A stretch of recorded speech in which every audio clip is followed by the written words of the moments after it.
welcome to Looks at Nox Tarot. This is a short introduction to some terms and basic information for those of you who may be new to collective readings or are simply looking for some clarification as to how I use these terms. In this video, we will review how each of us may resonate with a reading, how to find out what planets are in what signs in your own birth chart, what signs are best to watch for what you're looking to find out, and also talk a little bit about cross watchers. You've probably noticed that a lot of collective tarot readings are completed by astrological sign, like Aries, Taurus, Gemini, and so on, and or by element, earth, fire, water, or air. Collective readings are directed to a large number of people, for which reason they may not always resonate with everybody at the same time, or even be understood in the same way. Each person develops at their own pace and may need to hear a certain message at a particular time. You may have a certain takeaway from a reading, while another person may be in a completely different mind space and resonate with other parts of the same message. And this is why you'll hear take what resonates and leave the rest. Now, we also process information at various speeds, which sometimes means that a person may not resonate with a particular reading in the moment, and then a few months down the road something will happen in their life and all of a sudden that reading now makes sense to them. If until now you have assumed that your sun sign is the only one that would provide an accurate view of the energies impacting you, this next part may bring some new information. I will be placing some cards on the table for a quick demonstration. Now please note this is not a reading.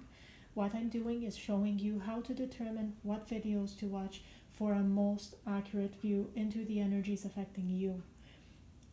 Most of us have a very distinct combination of planet placements, so I'll be using the example of my own birth chart, and if you haven't already done so, I would suggest finding out your exact time and place of birth and using one of the many free available websites to obtain your very own birth chart and use it as a guide. Now please note, I am not a professional astrologer, and even though my readings may sometimes point to sign characteristics, they are by no means astrology readings. For this demonstration, I will be using the Moonology deck, and this is just to show what signs are in which planets in my case. So again, this is my own birth chart. You'll want to go and find out where each planet is in your case.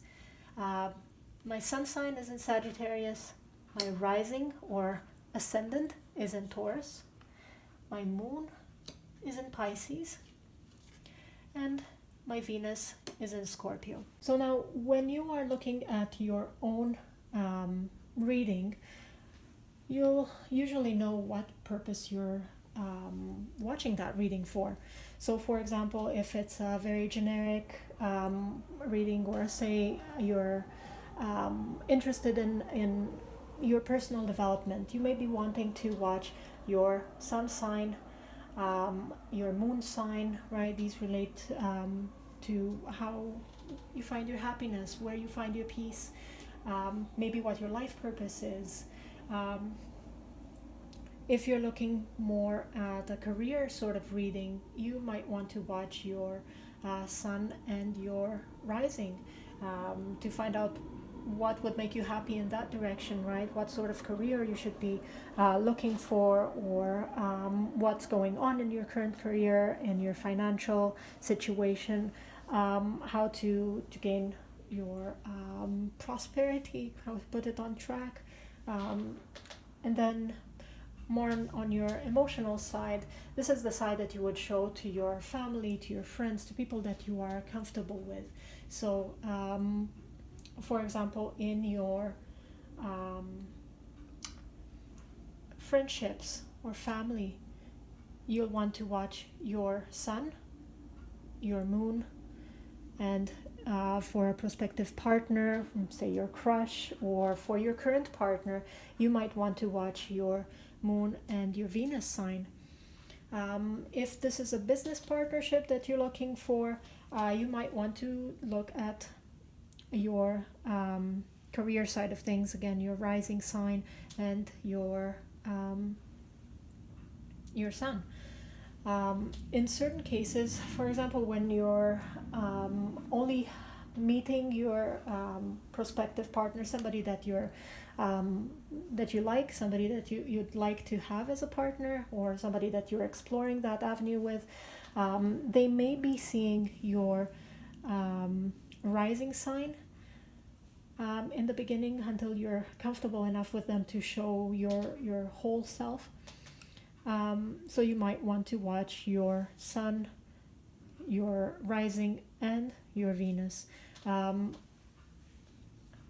Your emotional side depends very much on how much stock you put into it, how much you invest, and how fast. You may not be invested emotionally enough yet for a prospective partner, but that might be more relevant for somebody with whom you have an established partnership. So, for example, a spouse. Let's talk a little bit about cross watchers. So, say that you're watching a reading for a prospective partner, and you know that your partner has their sun in Venus, and maybe their rising in Capricorn. They might have an Aquarius moon, and their Venus may be in Aries. Now, you may know about all of these, or you may not know that much detail, and that's perfectly fine. You don't have to watch everything.